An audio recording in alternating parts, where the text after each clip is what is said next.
India गठबंधन के अंदर मायावती जी की एंट्री हो सकती है। और अब यह बयान किसी और की तरफ से नहीं आया है, यह खबर किसी और की तरफ से नहीं आई है, बल्कि मायावती जी के सांसद ने सामने आकर के कहा है कि मायावती जी इंडिया गठबंधन में शामिल हो सकती है। बिजनौर से सांसद है मलुक नागर, और उन्होंने एक इंटरव्यू के दौरान इस बात का खुलासा किया है कि मायावती जी इंडिया गठबंधन में आ सकती हैं, और मायावती जी अगर इंडिया गठबंधन में आ गई तो बीजेपी को हराया जा सकता है। मेरे हाथ में कुछ डाटा है, आंकड़े हैं, और ये आंकड़े हैं 2014 के लोकसभा चुनाव के और 2019 लोकसभा चुनाव के। और ये आंकड़े ये बताते हैं कि 2014 में जब सबसे ज्यादा बीजेपी की सीटें आई थी, आजादी के बाद अभी तक सबसे ज्यादा बीजेपी की सीटें 2014 में उत्तर प्रदेश में आई थी। और 2014 में जब उत्तर प्रदेश में ये सीटें आई थी, जब प्रचंड मोदी लहर थी, मोदी वेव, मोदी मैजिक, ये उसी दौर के शब्द हैं। लेकिन उस दौर में भी अगर एसपी, बीएसपी और कांग्रेस पार्टी अगर साथ मिलकर के लड़ती तो बीजेपी को धूल चटा सकती थी। ये आंकड़े इस बात को बता रहे हैं किस पार्टी को 2014 में कितने वोट मिले, कितनी सीटें मिली, क्या वोटिंग परसेंटेज रहा, 2019 में कितनी सीटें मिली, कितने वोटिंग परसेंटेज रहा, कितने लोगों ने वोट किया। वो एक एक चीजें मैं आपके सामने रख दूंगा और आप अपनी उंगलियों पर जोड़ करके देख लीजिए फिर कि अगर ये एसपी, बीएसपी और कांग्रेस पार्टी अगर एक साथ आ जाएं तो अभी भी बीजेपी को नाको चने चबवा सकते हैं।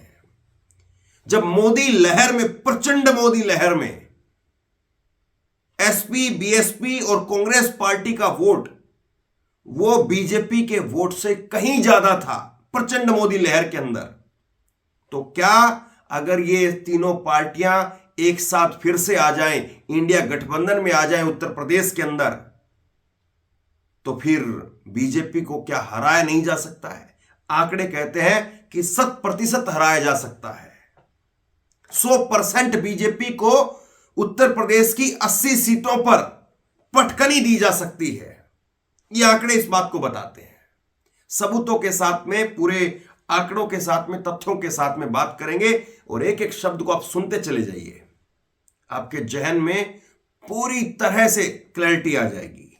सबसे पहले अभी मैं 2019 के आंकड़े आपके सामने रखता हूं और उसके बाद में 2014 के आंकड़े आपके सामने रखूंगा। 2014 के आंकड़े 2019 के आंकड़ों से ज्यादा दिलचस्प है। आप कहेंगे कि 2014 के पहले दिखाइए, लेकिन मैं आपको 2019 और 2019 से फिर 2014 के दिखाऊंगा और 2009 के भी बात आपको मैं आंकड़े बता दूंगा। लेकिन पहले 2019 से शुरुआत करते हैं।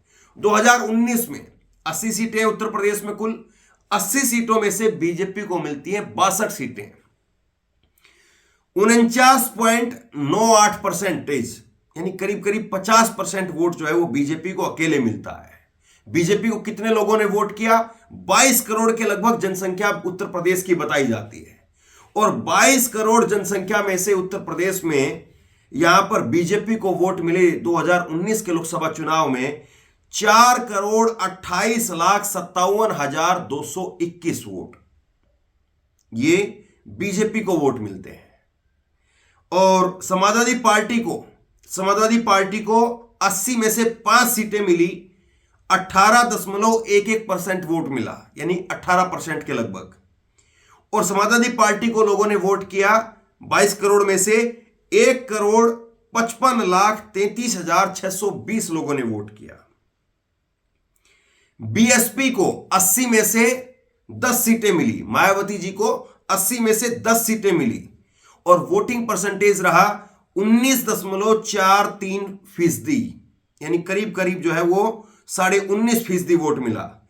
और कितने लोगों ने वोट किया बीएसपी को? बीएसपी को वोट किया 1,66,58,917, यानी समाजवादी पार्टी से 11 लाख ज्यादा लोगों ने, करीब करीब 12 लाख के करीब लोगों ने जो है वो बीएसपी को वोट किया। कांग्रेस को केवल एक सीट मिली, 80 में से एक सीट मिली और कांग्रेस का वोटिंग परसेंटेज रहा 6.36%। कितने लोगों ने वोट किया कांग्रेस को? 54,57,269 लोगों ने वोट किया।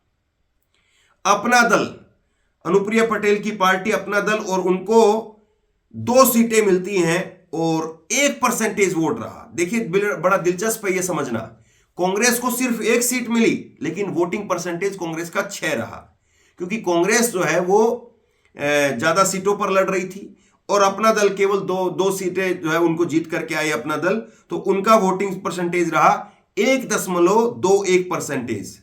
और कांग्रेस को जहां पर 54 लाख वोट मिले थे तो वहीं पर अपना दल को 10,38,558 वोट मिले। तो ये 2019 का जो है वो सीटों का आंकड़ा है, 2019 के सीटों का गणित है। बीजेपी को 62 सीटें मिली, समाजवादी पार्टी को 5 सीट मिली, बीएसपी को 10 सीट मिली, कांग्रेस को 1 सीट मिली और अपना दल को 2 सीटें मिलती हैं। 49% जो है वो वोट शेयर बीजेपी का रहता है, 18% वोट शेयर समाजवादी पार्टी का रहता है, बीएसपी का 19% वोट शेयर रहता है और कांग्रेस का 6% वोट शेयर है, वहीं अपना दल का 1% वोट शेयर है। अब अगर देखिए ये दूसरा ग्राफिक आप देखिए, अगर ये उसी वक्त में पूरा इंडिया गठबंधन के तौर पर लड़ते तो किसको कितनी सीट आती और इंडिया गठबंधन जो अभी है उस पर कितनी सीटें आती? इंडिया गठबंधन को सीटें आती हैं, बीजेपी में जो टोटल वोटिंग परसेंटेज है बीजेपी का रहा वो 49% रहा, 49.98%, और अपना दल का 1.21%, और ये टोटल जो है वो हो गया 51% वोट शेयर, वो एनडीए के खाते में चला गया। और अगर इंडिया गठबंधन 2019 में बना होता तो इंडिया गठबंधन में समाजवादी पार्टी में 18.11% वोट रहता, बीएसपी को 19.43% वोट मिला और कांग्रेस पार्टी को 6.41% वोट मिला है। और ये वोटिंग जो है वो इंडिया गठबंधन की यहां पर हो जाती 45.64%, यानी बीएसपी को 51% वोट मिलती, तो 51% वोट मिलती, उनको 51% लोग जो है वो वोटिंग करते, तो समाजवादी इंडिया गठबंधन को 45% जो है वो लोग वोट करते। तो ये स्थिति है। और अगर सीटों के लिहाज से भी अगर आप इसको देखेंगे तो सीटों के लिहाज से भी तकरीबन जो है वो आपको इसी तरह की स्थिति दिखाई देती कि करीब करीब जो है वो उत्तर प्रदेश में करीब करीब 40-45 सीटों पर बीजेपी जीतती और 40 सीटों के आसपास जो है वो गठबंधन जीतता, 35-40 सीटों के आसपास गठबंधन जीतता। लेकिन कांग्रेस इसमें शामिल नहीं हो पाई और लिहाजा ये रहा कि बीएसपी और समाजवादी पार्टी का जो गठबंधन था वो 15 सीटें जीत करके आया और कांग्रेस पार्टी केवल 1 सीट जीत करके आई, और वहीं पर बीजेपी जो है वो 64 सीटें जीत करके आती है। 64 सीटें बीजेपी की, एसपी बीएसपी के गठबंधन की 15 सीटें और कांग्रेस की 1 सीट। ये 2019 के लोकसभा चुनाव का पूरा लेखा जोखा आपके सामने है। अब आ जाइए 2014 के ऊपर, और 2014 के जो आंकड़े वो 2019 से ज्यादा दिलचस्प है। समझिए जरा, बीजेपी को 80 में से 71 सीट मिलती है। देश की आजादी से लेकर के अभी तक सबसे प्रचंड अगर बीजेपी को कभी बहुमत मिला उत्तर प्रदेश से तो 71 सीटें पहली बार 2014 में मिला। मोदी लहर, मोदी मैजिक, ये सारे शब्द वहीं से आए थे। 42% वोट शेयर रहा। अब गौर करने लायक बात यह है कि पिछली बार 49% वोट शेयर था, लेकिन 2014 में यह 42% वोट शेयर था। वोट शेयर कम था लेकिन सीटें ज्यादा थी क्योंकि सब लोग अलग अलग लड़ रहे थे। समाजवादी पार्टी को 5 सीटें मिली और समाजवादी पार्टी वो यहां पर 22% वोट जो है वो उनको मिलते हैं। बीजेपी को जो है वो वोट किया 3,43,18,854 लोगों ने। इस बार 2019 में वोट किया था 4,28,57,221 लोगों ने। तो वोटिंग परसेंटेज भी बीजेपी का 2014 में कम था और वोट करने वाले लोग भी 2014 में कम थे, लेकिन सीटें फिर भी ज्यादा आई थी बीजेपी की। क्योंकि सब अलग अलग लड़ रहे थे। समाजवादी पार्टी को 5 सीटें मिलती हैं, 22% का वोट शेयर मिलता है, दूसरी बड़ी party Samajwadi party vote share के हिसाब से। और यहां पर जो है वो समाजवादी पार्टी को वोट मिलते हैं 1,79,88,967 वोट मिलते हैं। कांग्रेस पार्टी को 2 सीटें मिली, 7.53% का वोट शेयर मिला और कांग्रेस पार्टी को लोगों ने वोट किया 60,61,267 लोगों ने वोट किया। अपना दल को 2 सीटें मिलती हैं, 1% वोट शेयर रहता है और कांग्रेस अपना दल को लोगों ने वोट किया है 8,12,325 लोगों ने। बीएसपी को कोई सीट नहीं मिली, 0 पर रह गई बीएसपी, लेकिन वोटिंग परसेंटेज बीएसपी का बरकरार रहा 19.77%। 2019 के अंदर बीएसपी का जो वोट है वो 19.43% है और 2014 में वो 19.73% है। बीएसपी का वोट बराबर। इसी तरह से समाजवादी पार्टी का वोट भी बराबर। पिछली बार 2019 में 18% वोट मिला था और इस बार मिल रहा है यहां पर 22%, मतलब 4% का जो है फर्क रहा है। और आरएलडी जो कि अभी इंडिया गठबंधन में है, 0 सीट उसको भी रही और 0.86% वोट मिला और 6,89,409 लोगों ने वोट किया आरएलडी के लिए। अब अगर मैं आपको 2009 के आंकड़े थोड़ा सा आपको रिवाइंड करा दूं तो जो बीजेपी के आंकड़े अभी आप देख रहे हैं 2014 के, 2014 में बीजेपी को 71 सीटें मिलती हुई दिखाई दे रही है, लेकिन 2009 में बीजेपी को सिर्फ 10 सीटें मिली थी। बीएसपी को अभी 2014 में आपको 5 सीटें मिलती हुई दिखाई दे रही हैं, लेकिन 2009 में बीएसपी को 23 सीटें मिली थी। माफ कीजिए, समाजवादी पार्टी की बात कर रहा हूं। अभी 2014 के आंकड़े आपके सामने हैं तो उसमें 5 सीटें दिखाई दे रही हैं, लेकिन 2009 में यह समाजवादी पार्टी को 23 सीटें मिली थी। कांग्रेस को अभी आपके सामने 2014 के आंकड़े हैं वो बताते हैं कि 2 सीटें मिलती हुई दिखाई दे रही हैं, लेकिन यही आंकड़े 2009 के अंदर 21 सीटें मिली थी कांग्रेस पार्टी को, 21 सीटें। अपना दल को अभी 2 सीटें मिलती हुई आपको 2014 में दिख रही है, लेकिन तब एक भी सीट नहीं थी। बीएसपी को अभी 0 सीट मिलती हुई आपको दिखाई दे रही है, लेकिन 2009 में बीएसपी को 20 सीटें मिली थी। आरएलडी को अभी 0 सीट मिलती हुई आपको 2014 में दिखाई दे रही है। आरएलडी को 5 सीटें 2014 के अंदर मिली थी। तो 2014 में 10 सीटों से सीधे बीजेपी 71 सीट पर पहुंच गई और बाकी की पार्टियों का जो वोट शेयर था वो भी छीन लिया, जिसमें समाजवादी पार्टी का वोट शेयर, उसमें जो है वो समाजवादी पार्टी का वोट शेयर करीब करीब जो है वो ये मान करके चलिए 2019 और 2014 से अगर हम देखेंगे तो 3% का वोट शेयर जो है वो और गिर गया 2019 के अंदर।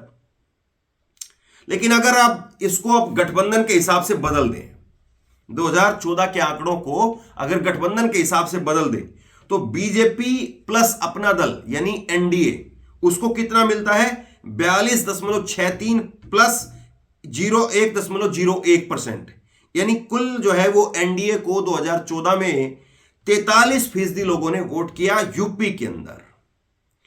और समाजवादी पार्टी को जो है वो वोट किया 22% लोगों ने, 22.35%। कांग्रेस पार्टी को वोट किया 7.53% लोगों ने। बीएसपी को वोट किया 19.77 लोगों ने और आरएलडी को वोट किया 0.86% यानी 8-6% लोगों ने, यानी 1% के लोग भी जो है वो आरएलडी को वोट नहीं कर रहे थे। आरएलडी खैर वेस्ट यूपी की पार्टी है, पश्चिमी यूपी की पार्टी है। लेकिन जो बड़ी बात है वो ये है कि इंडिया गठबंधन अगर एक साथ लड़ता 2014 के अंदर तो 50% से ज्यादा का वोट इंडिया गठबंधन के पास था और एनडीए के पास में सिर्फ 43% का वोट शेयर था। यानी जो 71 सीटें इंडिया गठबंधन ये बीएसपी की यहां पर आई, माफ कीजिए ये बीजेपी की आई, जो बीजेपी की जो 71 सीटें आई, अगर 2014 में विपक्ष एक साथ होकर के लड़ता तो बीजेपी की 71 सीटें नहीं आती। बीजेपी की करीब 25-30 सीटें आती और गठबंधन की जो सीटें आती करीब करीब जो है वो गठबंधन की सीटें 50 के करीब करीब सीटें आती, 45 से 50 सीटें जो है वो गठबंधन की आती। लेकिन गठबंधन जो है वो हो नहीं पाया और अलग अलग लड़े और अलग अलग लड़ करके सब साफ हो गए। अब यही दोनों आंकड़े आप साथ साथ रखिए, दोनों आंकड़े जो है वो आप साथ साथ रखिए। आप देखिए कि बीजेपी एनडीए जो 2019 के आंकड़े हैं उसमें 51% वोट है, लेकिन 2019 में अगर इंडिया गठबंधन बनता है तो 45% वोट शेयर जो है वो यहां पर 2019 में आ जाता है। यानी 2019 के लोकसभा चुनाव में बीजेपी को 49% वोट और अपना दल को 1.21% वोट, यानी कुल 51% वोट मिल रहे हैं। और बीएसपी को 19% वोट, समाजवादी पार्टी को 11% वोट और कांग्रेस को 6% वोट, यानी कुल मिलाकर के 45.64% वोट जो है वो 2019 में भी वो गठबंधन को मिलते। और अब अगर 2014 का अगर आप देखेंगे तो 2014 का ये आंकड़ा बताता है कि एनडीए को 43% वोट मिलते हैं और इंडिया को जो है वो यहां पर 50% वोट मिलते हैं। तो ऐसे में समाजवादी पार्टी अगर साथ में आ जाती, बीएसपी अगर साथ में आ जाती है, बहुजन समाजवादी पार्टी अगर साथ में आ जाती है तो निश्चित तौर पर तस्वीर बदल सकती है, इसमें कोई दो राय नहीं है। लेकिन अखिलेश यादव अभी ये कह रहे हैं कि हमारा अनुभव ये कहता है, अखिलेश यादव इस बात की दुहाई दे रहे हैं कि उनका अनुभव ये कहता है कि उन्होंने बीएसपी के साथ में गठबंधन किया तो बीएसपी की तो 10 सीटें हो गई, 0 से 10 सीटें हो गई बीएसपी की, लेकिन हमारी जो है वो 2014 के अंदर 5 सीटें थी और वही 5 सीटें हमारी रही। हमको फायदा नहीं हुआ, हम तो जहां पर थे हम वहीं पर रहे। हमने तो अपना वोट जो है वो ट्रांसफर कराया बीएसपी के पास में, लेकिन बीएसपी ने हमारे पास में वोट ट्रांसफर नहीं करवाया। और ये जो है वो अखिलेश यादव कहते हैं कि मायावती जी को अगर आपने गठबंधन में ले लिया तो मायावती जी की तो सीट हो सकता है कि 10 से 25 हो जाए। अगर सारे गठबंधन की सीटें सब एक साथ आ जाती हैं तो मायावती जी की सीटें तो 10 से हो सकता है कि 25 हो जाए, लेकिन समाजवादी पार्टी की और कांग्रेस पार्टी की वही स्थिति रहेगी। अखिलेश यादव अपने अनुभव से, 2019 के अपने अनुभव से इस बात को कह रहे हैं। अब अखिलेश यादव का जो अनुभव है वो अपनी जगह पर है, लेकिन क्या समाजवादी पार्टी और बीएसपी और कांग्रेस पार्टी अगर साथ लड़ते हैं तो क्या बीजेपी को उत्तर प्रदेश के अंदर 30-40 तक रोक सकते हैं? और अगर उत्तर प्रदेश में बीजेपी को 30-40 तक रोक दिया और मान लीजिए कि 25 सीटें बीएसपी की आती हैं, मायावती जी की 25 सीटें आ जाती हैं, और मान लिए कि ये जो है वो कांग्रेस पार्टी की और जो है वो बीएसपी की वो 15 सीटें और 8-7 सीटें इनकी करके आती हैं, अगर इस तरह से कुछ गणित बनता है तो फिर पूरे देश में क्या माहौल रहेगा ये भी जरा सोच लीजिए। क्योंकि अगर उत्तर प्रदेश सबसे बड़ा प्रदेश, 80 सीटें पूरे देश में कहीं नहीं है, किसी स्टेट में नहीं है, तो 80 सीटें वाले राज्य में अगर बीजेपी को अगर आधे में विपक्ष रोक देता है तो फिर कोई ताकत नहीं है जो विपक्ष का प्रधानमंत्री बनने से रोक दे। अखिलेश यादव का यह अनुभव हो सकता है कि सही हो कि बीएसपी का वोट जो पार्टी नहीं होता है, लेकिन अगर बीएसपी 25 सीट ले आती है और समाजवादी पार्टी वो 15 सीट ले आती है और कांग्रेस पार्टी वो जो है वो 8 से 7 सीटें ले आती है, और अगर यही विपक्ष उत्तर प्रदेश के अंदर एक साथ होकर के अगर 40 से 50 सीटों तक यहां पर आ जाता है और बीजेपी को यहां पर 30 सीटों तक रोक देता है तो फिर तस्वीर बदल जाएगी। और तस्वीर जब बदलेगी तो निश्चित तौर पर बीजेपी को बहुत बड़ा झटका लगेगा। और ये आंकड़े इस बात की गवाही देते हैं। ये आंकड़े ये बताते हैं कि उत्तर प्रदेश में अगर बीएसपी, एसपी और कांग्रेस पार्टी अगर साथ में आ जाएं तो 30 सीटों पर बीजेपी सिमट जाएगी, 30 सीटों पर, और गठबंधन के पास में करीब करीब 50 सीटें होंगी। ये आंकड़े बता रहे हैं। मैं अपनी तरफ से कुछ नहीं कर रहा हूं, कोई सर्वे नहीं कर रहा हूं, ये आंकड़े बता रहे हैं। बहरहाल आप बताइए, अब मायावती जी को गठबंधन के अंदर लेना चाहिए या नहीं लेना चाहिए? मायावती जी का गठबंधन में आना क्या विपक्ष के लिए शुभ संकेत है या अशुभ संकेत है? क्या अखिलेश यादव का जो डर है वो सही है, वो वाजिब है, या फिर राजनीति में बहुत बार बहुत चीजें होती हैं, बहुत प्रयोग होते हैं, वो सफल नहीं होते हैं, लेकिन इसका मतलब ये तो नहीं कि दोबारा से प्रयोग नहीं किए जाए। आप बताइए, आप इसको कैसे देखते हैं? नीचे कमेंट बॉक्स में अपनी राय लिख करके जरूर बताइए। इस वीडियो को खूब शेयर कीजिए, लोगों तक पहुंचाइए, और इसी तरह की तमाम खबरों के लिए ऑनलाइन न्यूज इंडिया को सब्सक्राइब कीजिए। साथ में जो बेल आइकन है, घंटी है, उसको जरूर दबाइए, ताकि जैसे ही कोई खबर अपलोड करें उसकी नोटिफिकेशन सीधे सबसे पहले आपको मिल सके। अगर ये वीडियो फेसबुक पर देख रहे हैं तो फेसबुक पर हमारे पेज को लाइक कीजिए, फॉलो कीजिए और इस खबर को शेयर कीजिए। आपका बहुत बहुत धन्यवाद।